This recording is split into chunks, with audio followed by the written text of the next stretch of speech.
Welcome back to your Feel Good Breakfast Show. It's Expresso right here on SABC3. Time for us to go traveling yet again.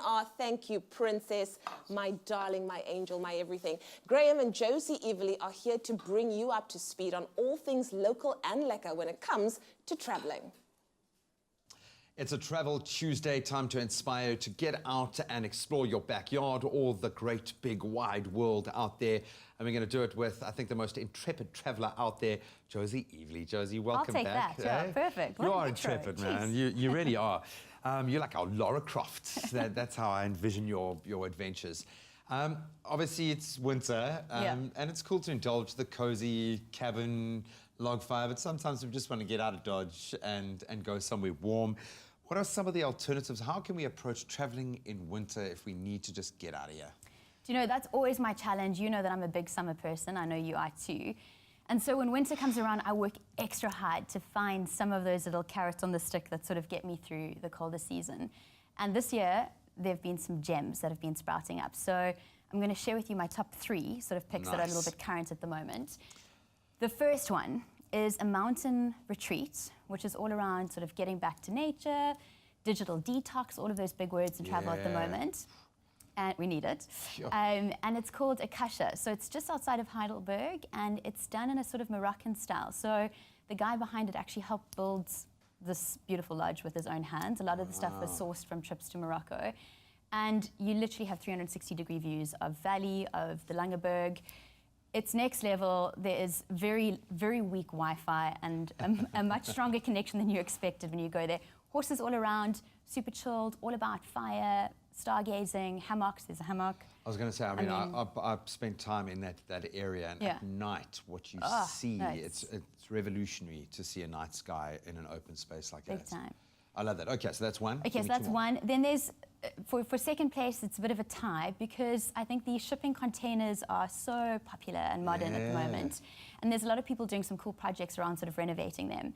There's 2 top picks which are brand new. One is called Copia Cabins, and it is sort of Botrafia sort of way. A little bit off the beaten path to get to, and they've got 2 at the moment where they've done wood-fired jacuzzis. Oh. Need I say more? Sold. Yeah. Sign me up. So that's one. And then another one which is slightly more catering to a sort of family market is called Fampton. And that is also about 2 hours drive away in Wolseley.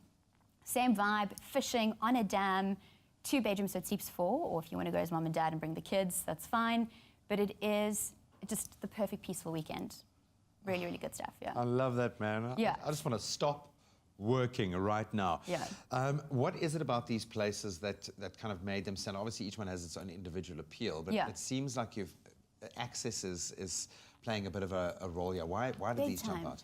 I think my big thing is sort of I find an hour and a half to 2 hours drive is perfect because you disconnect from home, but further than that, it becomes a bit of a schlep. If you've got Saturday and Sunday, you don't want to spend a whole day driving there and back.